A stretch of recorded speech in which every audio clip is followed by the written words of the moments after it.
en esta presentación yo les voy a hablar más o menos de la evolución de la telemedicina pre-post pandémica.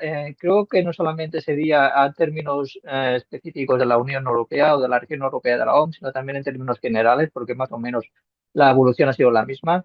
Hablaremos específicamente de la región europea de la OMS y consideraciones que se deberían tener en cuenta. Les presentaré una herramienta que la OMS ha puesto en marcha y finalmente hablaremos de la implementación y optimización de los servicios de telemedicina. En términos generales, podemos decir que en la evolución de la telemedicina hay un antes y un después de la COVID. Es decir, antes de la COVID, yo me acuerdo que en mis charlas la telemedicina es ideal, debería de implementarse porque permite pues llevar los servicios a la distancia donde hay dificultades para el acceder a los servicios sanitarios, a los profesionales, a los especialistas en zonas rurales, etcétera. Cuando vino la COVID, realmente la telemedicina, y todo el mundo es consciente de ello, aumentó drásticamente en todos los servicios, en todos los hospitales, en todos los países. Y luego, una vez pasada la COVID, pues realmente el escenario es que vuelve a la baja, ¿no? Haciendo énfasis a lo que pasó durante la COVID, se puede ver en esta gráfica donde en rojo la asistencia presencial fue sustituida paulatinamente, en azul por la asistencia virtual. Y claro, esto fue sí por el confinamiento, no había más remedio. Ahí se rompieron muchas barreras, escepticismo de los profesionales, barreras legales que por algún motivo u otro se vieron forzados a derivar, los países, las organizaciones, los hospitales, etcétera. Pero luego, ¿qué ha pasado? Que la tendencia es a la baja. Otra vez volvemos a estar no en niveles prepandémicos, pero tiende a niveles prepandémicos.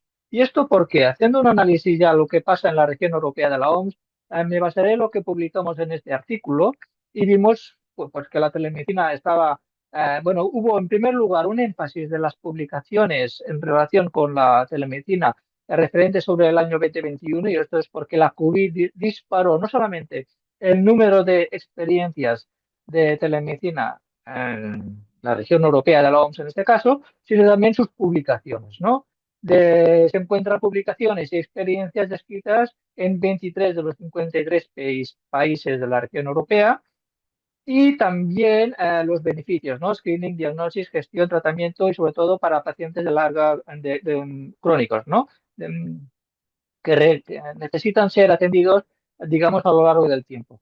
Beneficios, beneficios en el tiempo, en el tratamiento, el acceso al tratamiento clínico, decisiones al acceder a información clínica, al tomar decisiones, compartir diagnósticos, etcétera, y sobre todo el ahorro en términos de económicos, no solamente de tiempo también, respecto a la atención estándar. Las intervenciones eran mayoritariamente teléfono y videoconferencia. También se describieron algunas experiencias relacionadas con las aplicaciones móviles y el intercambio de información, de resultados clínicos. Si hacemos un análisis de cuáles eran las patologías que fueron mayormente atendidas o que son mayormente atendidas en la región europea, vemos que prácticamente en porcentajes igual serían el tratamiento del sistema nervioso, del dermatológico, pero también desórdenes mentales o tratamiento de la salud mental, sistema circulatorio y sistema respiratorio. En mayor medida estarían los tratamientos multifocales que no se pueden clasificar en una especialidad en cuestión y que sería pues el 33%, un tercio de, de todos los experiencias descritas en la región europea. A nivel de países, vemos que mayoritariamente los países de la Unión Europea son los que donde se encontraron el mayor número de experiencias, mientras que en la Europa del Este, los países exsoviéticos, no se describieron prácticamente experiencias alguna. Destaca Reino Unido y también España, Francia e Italia. El estudio también es importante porque nos permitieron describir ¿por qué pasa esto? ¿Por qué la situación de la telemedicina es la que es? ¿Por qué hubo un boom durante la pandemia? Está claro, por necesidad. Pero ¿por qué vuelve a la baja? ¿Por qué estaba antes de la prepandemia en niveles tan bajos? Se describieron o se han descrito pues barreras y facilitadores que nosotros en este estudio los clasificamos en 6 ámbitos: individual, organizativo, económico, regulaciones éticas y jurídico-legales, consideraciones clínicas y aspectos tecnológicos. Brevemente, para que vean más o menos de qué manera estos elementos descritos en estos 6 ámbitos nos pueden afectar. En primer lugar, decir que en el ámbito individual es donde se describieron el número máximo de tanto de facilitadores como de barreras. Y esto nos permitieron también clasificar estos elementos digamos, en el ámbito individual en 5 aspectos: cognitivos, motivación, confianza, accesibilidad y satisfacción. Si hacemos una vista global de cómo o de qué manera estos facilitadores, estos drivers pueden incentivar, motivar, facilitar la implementación y uso de la telemedicina, básicamente, quisiera resaltar unos cuantos. En primer lugar, la motivación y la implicación del usuario final, del profesional, en este diseño eh, del servicio de telemedicina, en definir cómo debería ser, en participar del proceso, en que sea partícipe de lo que realmente en lo que va a trabajar, ¿no?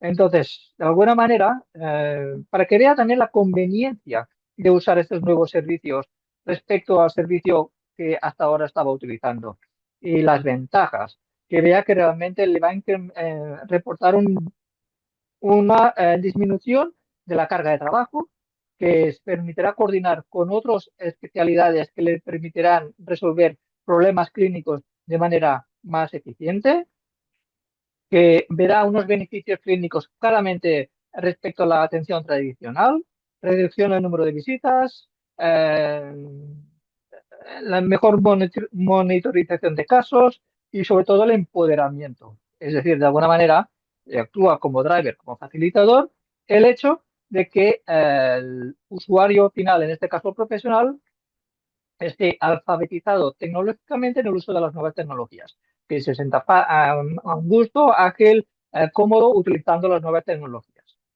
Si hacemos un vistazo a las barreras, en primer lugar, ver que el número de barreras aumenta respecto al número de facilitadores, y aquí estaríamos hablando de lo contrario de lo que he dicho hasta ahora, ¿no?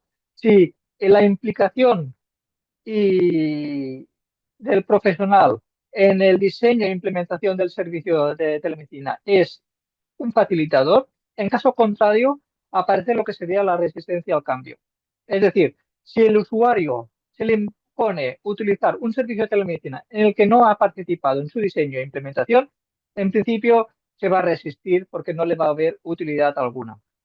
La falta de aceptación y utilidad sería también lo que describe la teoría, ¿no?, del uso de las tecnologías, pues otra barrera. Si no está alfabetizado tecnológicamente, también puede, digamos, dificultar el uso de esos nuevos servicios de telemedicina. La falta de integración clínica y tecnológica del nuevo servicio de telemedicina en su workflow, en su trabajo diario, pues también, digamos, si tiene que salir de la plataforma de la historia clínica electrónica para integrarse en la plataforma de telemedicina, y esto es inconveniente porque, digamos, impide más tiempo a acceder a otra plataforma, también actúa de barrera. Y, bueno, si los cambios organizativos necesarios para llevar a cabo los servicios de telemedicina, pues también puede actuar de barrera si no se implementan bien. Los aspectos regulatorios son una barrera importante. El elevado coste de implementación podría ser una barrera importante, y la falta de evidencia científica sobre los beneficios clínicos y económicos también. Es necesario aquí que vea una clara utilidad en términos clínicos reportados por la ciencia en este caso. También estarían en ciertos casos los aspectos tecnológicos. Lógicamente, si hay una buena disponibilidad de Internet, es un facilitador; en caso contrario, actuaría de barrera. Y así respecto a los demás aspectos tecnológicos. Lo bueno, la buena noticia es que si juntamos barreras y facilitadores, de alguna manera los facilitadores nos ayudan a derribar las barreras. Para eso están. La idea es, deberíamos tener en cuenta estas facilitadores a la hora de diseñar servicios de telemedicina. Y esto es lo que proponemos. Tener en cuenta, pues, todo, pues, incluso hemos hablado de participación en el diseño, la motivación, el empoderamiento y sobre todo los champions, ¿no? Los líderes. Necesitamos líderes profesionales que vean realmente una gran utilidad del servicio de telemedicina para ir derribando pues todas las barreras que pueda encontrarse en su organización, en el hospital, en el centro asistencial donde se encuentre trabajando. Entonces, de alguna manera, todo esto hay que tenerlo en cuenta. Para tener en cuenta estos elementos, es importante llevar a cabo una investigación previa a la implementación de los servicios de telemedicina, precisamente para detectar estas barreras e incorporar estos facilitadores en la estrategia de salud digital, en el servicio de telemedicina, lo cual nos ayudarán a derribar estas barreras, ¿no? Ya hay marcos descritos en la literatura que incorporan esos facilitadores, incluso este que está publicado por la Pan American Health Organization, para la OPS, o la Organización Mundial Panamericana de Salud, pues la describe. Incluso lo bueno de este marco de implementación es que los va situando en función de qué nivel se va implementando el servicio de telemedicina a nivel estratégico, organizativo, de políticas públicas y de desarrollo. Entonces, en este marco es donde ahora os presento ya lo que la OMS acaba de publicar, que es una herramienta que facilita, en teoría, la implementación de servicios de telemedicina, y está diseñada para ayudar a los países, para ayudar a los centros hospitalarios, los centros asistenciales, pues a hacer un diagnóstico previo de cuál es la, la, el escenario, las barreras, el contexto, para a partir de este análisis tomar las medidas oportunas para diseñar e implementar el servicio de telemedicina. ¿Cómo funciona? En primer lugar, decir que la herramienta consta de 5 núcleos y esos 5 núcleos son, digamos, que actúan en un orden en función del cual, y a la medida que se van superando los núcleos, se pasa a la siguiente fase de diseño y de implementación. Y lo que comenta la herramienta es que, en primer lugar, es primordial llevar a cabo un análisis previa de la situación, de la necesidad, de la predisposición de los usuarios, de los requisitos tecnológicos, del cuál es realmente el contexto en términos económicos, en términos tecnológicos, y a partir de aquí tomar las medidas adecuadas en función de este contexto. Porque si una cosa es clara, es que cuando hablamos de telemedicina, estamos hablando de un servicio holístico que deberíamos tener en cuenta no solamente los aspectos tecnológicos, que también, sino también otros aspectos clínicos, aspectos legislativos, aspectos organizativos, etcétera. Todo esto hay que analizarlo y en función de eso tomar las decisiones oportunas, en función del contexto. Y es por eso que un servicio de telemedicina en Argentina, en Buenos Aires, no es el mismo, no puede ser el mismo, exactamente el mismo, que otro sistema de telemedicina en Chile, porque la situación, el contexto cambia. Entonces, a partir de aquí, se deben tomar en cuenta pues estos elementos que condicionan o que condicionarán el servicio de telemedicina y tomar las medidas oportunas. Una vez llevado a cabo este análisis y ver si realmente cumples con los criterios, etcétera, necesarios para, digamos, empezar con la implementación y el desarrollo del servicio de telemedicina, pasamos al segundo núcleo. Una vez superado el primer núcleo, ya no es necesario volver a llevar a cabo este análisis, ya está hecho. Esto nos permite definir la estrategia y los elementos que deberíamos tener en cuenta. Pasamos entonces, la herramienta se convierte en una herramienta de 4 núcleos, no de 5, porque el primero ya está pasado. El segundo núcleo lo que permite es definir la estrategia, que debe de estar alineada con la estrategia de la organización, del país, de donde se implementa el servicio de telemedicina. El tercer núcleo permite definir los cambios organizativos necesarios para llevar a cabo el servicio de telemedicina. El cuarto núcleo, los recursos, herramientas, infraestructura, etcétera, necesarios. Y el quinto es una autoevaluación, un checklist, si se van cumpliendo los planes establecidos según la estrategia. Y esto es una herramienta cíclica porque, de alguna manera, esta evaluación no es, digamos, no se debe llevar a cabo al final, sino de forma continua durante todo el proceso para ir tomando medidas, porque el contexto cambia, la tecnología evoluciona y las necesidades también van cambiando. Y es oportuno pues ir redefiniendo este servicio y tomando medidas en función de esta autoevaluación. Para ello, como pueden ver en esta imagen también, la herramienta consta de estos 5 núcleos que pueden ver que está plasmada en un documento de Excel, porque debido a los algoritmos que hay detrás a la hora de tomar decisiones, porque la herramienta toma decisiones en función de este análisis para asesorar, y ahora lo veremos, pues bueno, de momento el Excel es la herramienta que se ha creído oportuna en este lugar. Se acompaña a esos 5 núcleos, a estas 5 hojas de Excel, la primera que detalla las instrucciones, que es lo que os estoy comentando ahora, y el último núcleo, la última hoja, que es la evaluación, el resultado de este análisis. Entrando en detalles, cada hoja, cada núcleo consta de dominios, de ítems, que son los elementos que se deben tener en cuenta, que esos ítems, y ahora lo veremos, se transforman en preguntas para que luego veremos que existen una serie de gold standards que se deben cumplir para pasar cada uno de estos ítems y luego el nivel de madurez. Entrando en detalle, esto es lo que sería la visión general de lo que sería un núcleo de la herramienta, donde pueden ver que en primer lugar encontramos lo que sería el dominio, que son estos aspectos que se acuerdan antes que hablaba de las barreras organizadas en una serie de dominios, pues estos son el individual, el organizativo, el, el económico, la infraestructura, las regulaciones públicas y la monitorización. Cada dominio, cada dominio puede contener uno o más ítems, elementos necesarios a tener en cuenta cuando se diseña e implementa un servicio de telemedicina.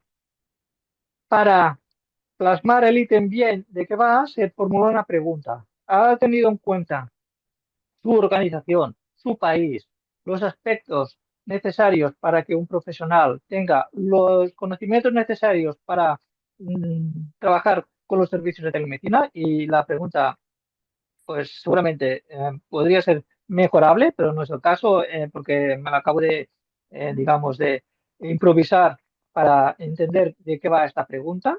La descripción es qué se pretende con esta pregunta, con este ítem, y los gold standards es para responder afirmativamente que se ha tenido en cuenta y que la organización lo tiene en cuenta, que el país está preparado para tal, es define pues qué es lo que debería tener para responder positivamente este ítem, esta pregunta.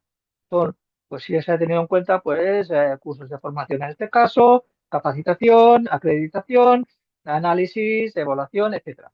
Entonces, si en función de la pregunta cumple con los gold standards, hay 3 tipos de respuestas, como los semáforos que nos encontramos por la calle.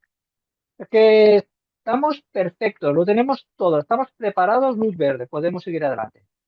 Estamos en proceso, pero no del todo, ojo, amarillo. Aquí hay que mejorar algunos aspectos, pero estamos en ello. Es buena noticia, pero nos falta una serie de requisitos aún que debemos tener en cuenta. Y no teníamos ni idea que debíamos tener esto en cuenta. Semáforo en rojo. Stop. Tienes que parar aquí para solucionar estos requisitos, estos gold standards que nosotros estamos definiendo aquí. Decir también, y esto es importante, hay algunas preguntas que son consideradas mandatorias, es decir, que sí o sí tienen que estar respondidas en verde. Por ejemplo, cuestiones legales, jurídico-legales. Esto sí que es importante tener en cuenta porque si no cumples estos requisitos no puedes llevar a cabo un servicio de telemedicina.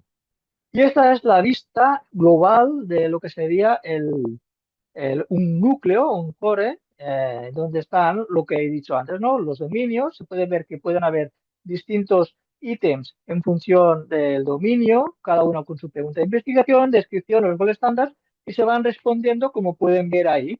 Si definen que es verde, pues un 3; si está en amarillo, un 2; y si está rojo, pues un 1. En función, una vez respondido todos los ítems, las preguntas por núcleo, la herramienta proporciona un feedback, un análisis, que dice, en primer lugar, qué puntuación deberías obtener para pasar al siguiente nivel. Y lo pueden ver ustedes arriba en la parte superior. Dicen, para tener un nivel deberías tener un mínimo de 18 puntos, que sería pues el mínimo en amarillo que es necesario. Si lo tienes menos, no puedes pasar, y si tienes más, lógicamente sí podrías pasar. Pero ojo, como he dicho antes, que hay unos elementos mandatorios, si esos mandatorios no se cumplen, por mucho que accedas o obtengas una puntuación de verde 22 puntos, como es el caso, al no cumplir con esos elementos, pues no puedes pasar. Porque estos son mandatorios que tienen que pasar en verde. Entonces ahí la herramienta igual lo haría si fuese otro dominio no mandatorio. Te lanza una recomendación de qué deberías hacer para subsanar este problema y pasar a volver a repetir el proceso otra vez para pasar al siguiente núcleo. Muy bien, y ya con esto el último terminaría para dar paso. Lógicamente estamos hablando de implementar tecnologías. Pasamos de un estadio de pre-salud, pre-health, pre-salud digital, donde hay un desarrollo, una implementación, una integración y una operación sostenida en el tiempo, ¿no? De que realmente lo que estamos llevando a cabo se plasme en el tiempo. Esto conlleva un análisis de las necesidades, donde hay una rutina establecida sin uso de las tecnologías. Luego se tiene que implementar un cambio disruptivo, un cambio organizativo, una transformación del ecosistema donde se va a implementar la tecnología y se espera que esta tecnología, cuando se implemente, sea, genere un impacto positivo en términos clínicos y también económicos, etcétera, sostenidas en el tiempo. Lo que hace la herramienta, de alguna manera, es plasmar todo este proceso a lo largo del tiempo y lo hace con 40 preguntas y 230 gold standards y de acuerdo con los distintos dominios que pueden ver. Que lógicamente aquí estamos hablando de políticas, de gestión del cambio, de aspectos sociotécnicos, de aspectos éticos y económicos, para que vean que la telemedicina es global y se deben tener en cuenta todos estos aspectos a lo largo del tiempo, a lo largo de su proceso de diseño e implementación.